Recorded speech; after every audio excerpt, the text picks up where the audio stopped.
எல்லோருக்கும் வணக்கம் ஃப்ரெண்ட்ஸ். இந்த வீடியோவில் என்ன பார்க்க போகிறோன்னா, சூப்பரான சுண்டைக்காய் போட்ட காரக்குழம்பு தான், இல்லைன்னா புளிக்குழம்பு அப்படின்னு சொல்லுவாங்க. இதுக்கு வந்துட்டு ஒரு லெமன் சைஸு புளி, அப்புறம் 2 தக்காளி, அப்புறம் கொஞ்சம் மிளகாய்த்தூள், அப்புறம் உப்பு போட்டு நல்லா கரைச்சி வச்சுருக்கேன். அடுத்து வந்து சுண்டைக்காய் வந்து நல்லா க்ளீன் பண்ணிவிட்டு அதை நசுக்கி வச்சுருக்கேன். அப்புறம் வெங்காயம், கருவேப்பிலை, ஒரு பச்சை மிளகாய். இது வந்து கம்மியாக ஒரு 4 பேருக்கு வைக்கிற குழம்பு தான், அதனால் கம்மியாக வச்சுருக்கேன். அடுத்தது வந்து ஒரு சட்டியில் வந்து நல்லா காஞ்சதும் கொஞ்சம் வெந்தயம் வந்து கொஞ்சம் போட்டுக்கணும். ஆனால் வெந்தயம் வந்து ரொம்ப அதிகமாக போட்டோன்னா கொஞ்சம் கசப்பாக இருக்கிற மாதிரி இருக்கும் குழம்பு. வெந்தயமும் தீஞ்சு போயிடக்கூடாது. கொஞ்சம் வெறும் சட்டியில் போட்டு அந்த கொஞ்சம் சூடாக இருந்தாலும் வெந்தயம் கொஞ்சம் நல்ல வாசமாக இருக்கும்.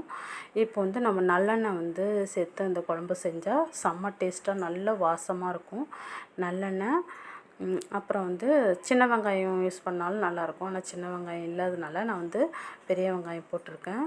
இது ரொம்ப சிம்பிளாக ஈஸியாக குயிக்காக பண்ணக்கூடிய குழம்பு தான். ஆனால் டேஸ்ட்டு செம்மையாக இருக்கும். என்னடா எதுவுமே போடாமல், பூண்டு அது இதுன்னு எதுவுமே போடாமல் வச்சுருக்காங்களே, இது நல்லா இருக்காது, வீடியோக்காக பண்ணியிருக்காங்க அப்படின்னு நினைக்க வேணாம். கண்டிப்பாக நீங்கள் ஒரு டைம் ட்ரை பண்ணி பாருங்கள், உங்களுக்கே இது நல்லாவே தெரியும்.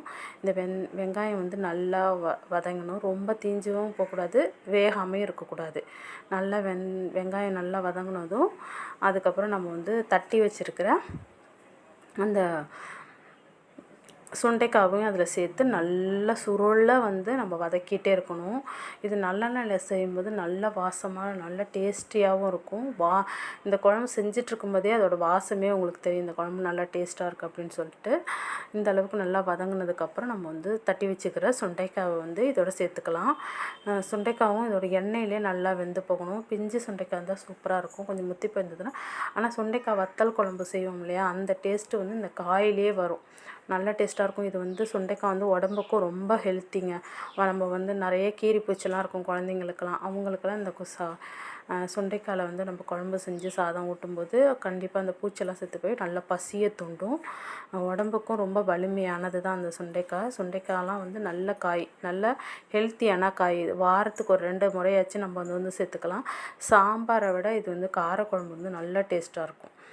இது மாதிரி நல்லா வதங்கினதுக்கப்புறம் நம்ம வந்து குழம்பு கூட்டி வச்சுருக்கோம் இல்லையா, தக்காளி, புளி, அப்புறம் உப்பு, மிளகாத்தூள் இதெல்லாம் வந்து சேர்த்துட்டு நமக்கு தேவையான அளவு உப்பு, எந்த அளவுக்கு தண்ணி வேணுமோ அந்த அளவுக்கு சேர்த்து நம்ம வந்து இதில் வந்து தாளித்து கொட்டிடலாம். கொட்டினதுக்கப்புறம் ஒரு மூடி போட்டு நம்ம மூடி வச்சிட்டோம்னா நல்லா நுரைச்சி பொங்கிடும். வேறு காய் எந்த காயுமே சேர்க்க தேவையில்லை. ஒரு பொடி சுண்டைக்காய் இருந்ததுன்னா அந்த குழம்பு செஞ்சு 4 பேர் நல்லாவே சாப்பிட்லாம். அப்பளம் சும்மா வேறு எந்த தொட்டுக்கவுமே தேவையில்லை, ஒரு அப்பளத்தை பொரித்து அப்படியே சாப்பிடலாம். நல்ல டேஸ்ட்டாக சூப்பராக இருக்கும். கொஞ்ச நேரம் அந்த மூடி போட்டு எடுத்து வச்சோம்னா நல்லா நுரைச்சி அது மாதிரி வரும். நல்லா இந்த சுண்டைக்காய் குழம்பு நல்லா நல்லா கொஞ்சம் நல்லா எண்ணெய் பிரிஞ்சு வர அளவுக்கு நம்ம வந்து இந்த குழம்பு வந்து ரெடி பண்ணணும். நல்லா கொதிக்க விடணும், நல்லா சூப்பராக இருக்கும், நல்லா டேஸ்டியாகவும் இருக்கும். இது